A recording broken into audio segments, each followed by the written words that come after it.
again, round 2 on a Thursday. Yeah, baby. It's Wrestling Rants.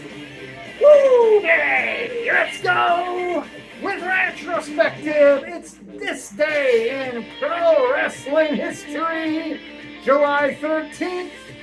We got a lot to cover on this day in wrestling. Before we do, just a reminder of what we got coming up here over the weekend. Let's break down the schedule for y'all so you know what to expect right here, Wrestling Rants. So tomorrow is going to be once again versus on Friday. I think there's been so much happening in the world of wrestling, particularly on the business side and the industry side, that I'm going to try and attempt to do a top 10 takes. That will be returning next Tuesday, by the way.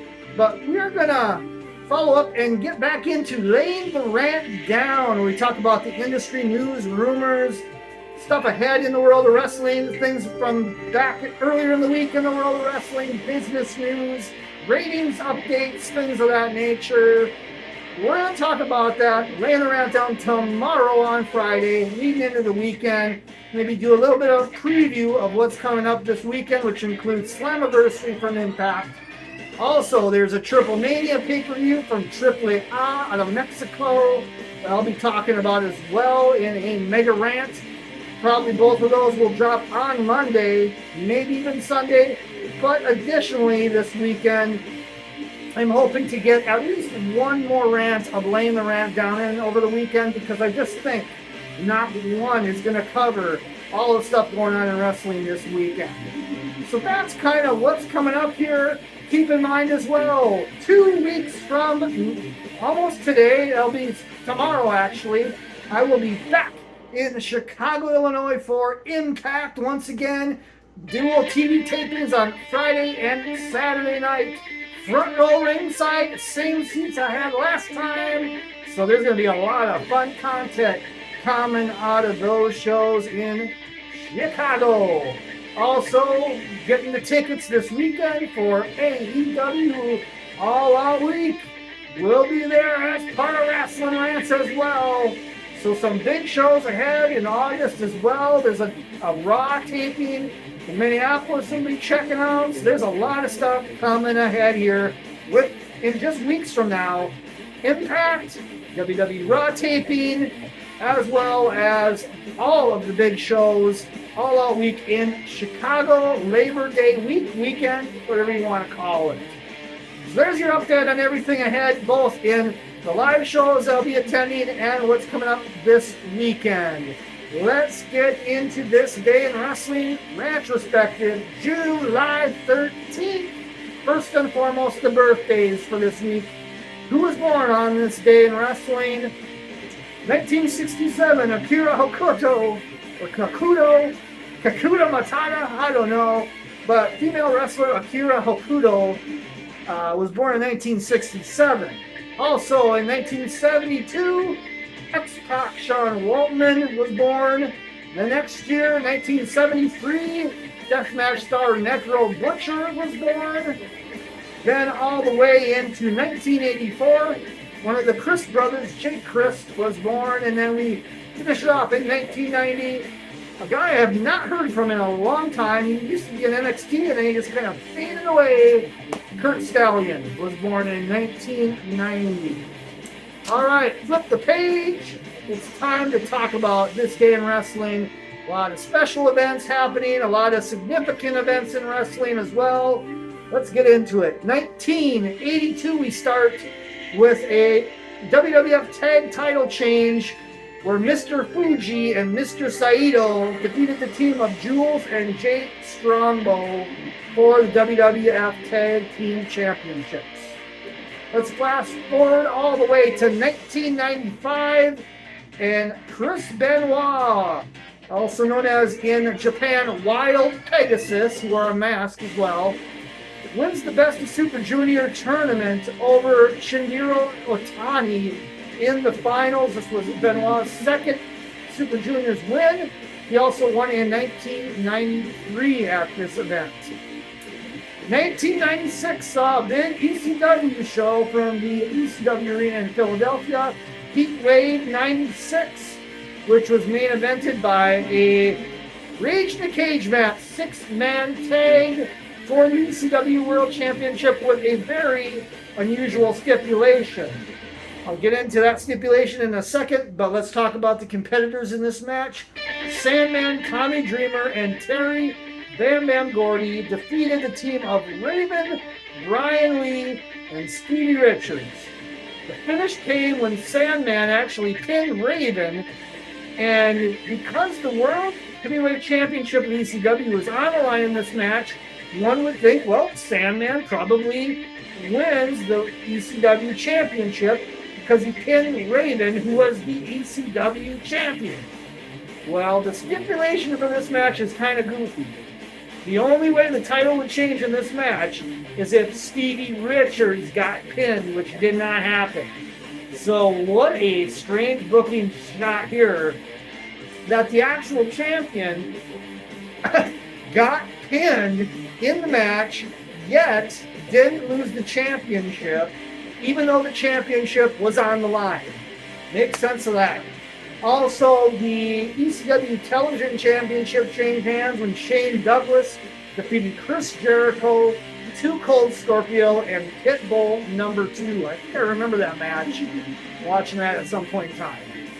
1997 saw WCW return to the Ocean Center in Daytona Beach for Bash at the Beach 1997. This was the same location as the big heel turn the year before with Hulk Hogan joining the NWO in one of the most infamous moments in WCW history.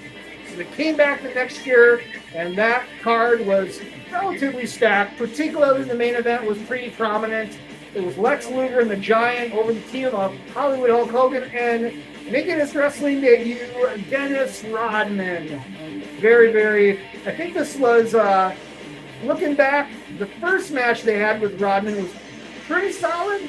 I remember the second match the following year, 98, was not so good.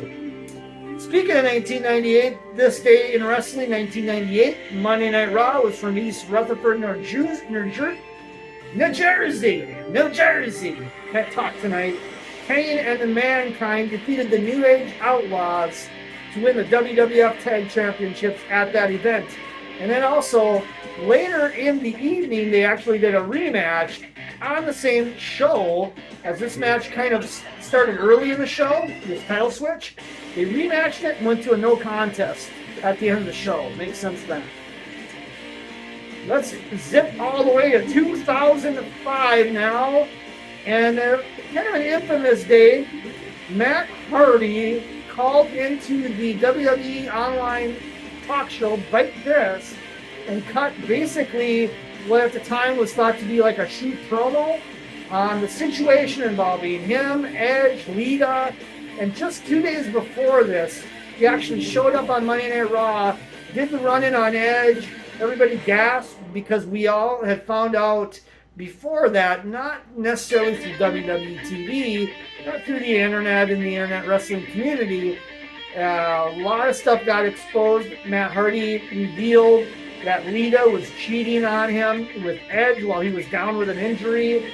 This was something that was only online at the time. WWE seized the moment, got Matt Hardy back into the company. At the time, he wasn't even in the company as well because he got fired, if I recall, for the real-life incident when he found out what happened. I think there was...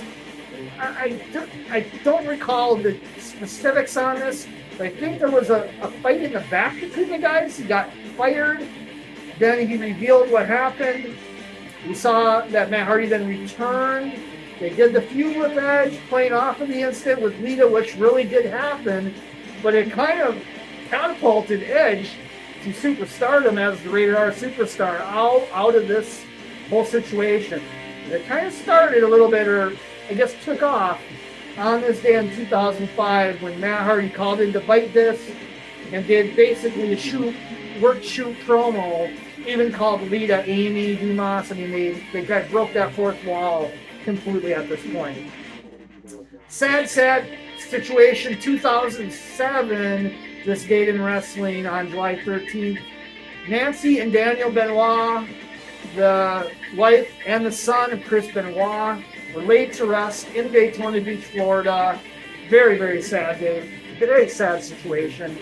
Just a tragedy that this ever happened, I tell you. 2008 saw TNA's Victory Road pay-per-view from the Reliant Arena, Houston, Texas, with the main event that was kind of a stinker, if I recall.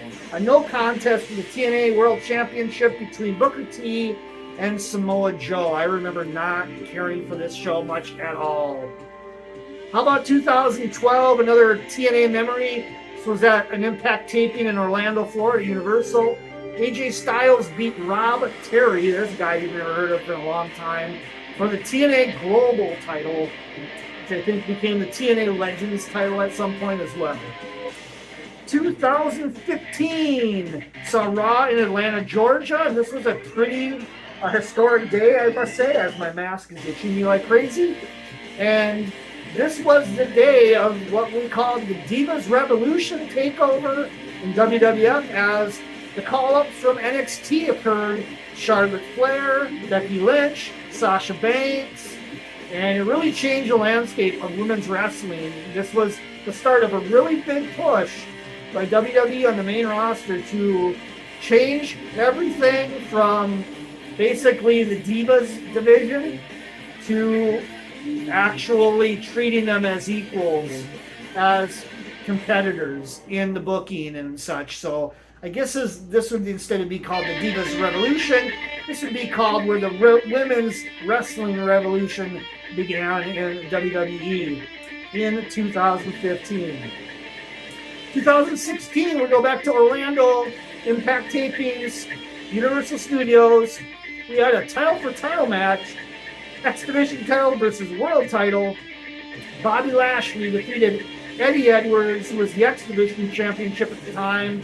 Lashley was the world champion, got both belts at this point, and I remember this angle being pretty weak because I don't think Lashley really did anything with the X Division title. In fact, I think he vacated it at some point, something really wonky.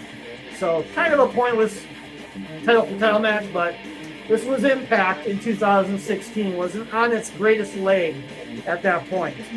2017 in Full Sail University in Orlando, Florida, saw the Mae Young Classic kick off the first night of tapings, a multi-women tournament that really showcased a lot of upcoming talent that ended up being stars later on in many years from now. Some talent included Mia Yim, Shayna Baszler. These were all making their debut in WWE at this time. Toni Storm, and of course, Rhea Ripley. So pretty historic tournament looking back in 2017. And then to close it all off, 2019 saw pretty much, I guess you would say, the third big event for All Elite Wrestling in their history. This was the Fight for the Fallen event from Bailey's Place in Jacksonville, Florida. Main event was the Young Bucks against Dustin and Cody Rhodes in the main event. I remember liking that match quite a bit. This was a pretty solid show, if I recall back, in 2019. That's about it today in wrestling, July 13th. A lot of stuff that was going on. Hope you enjoyed it. Come back tomorrow. We got double dose for you. We got Versus, Ring of Honor versus Impact.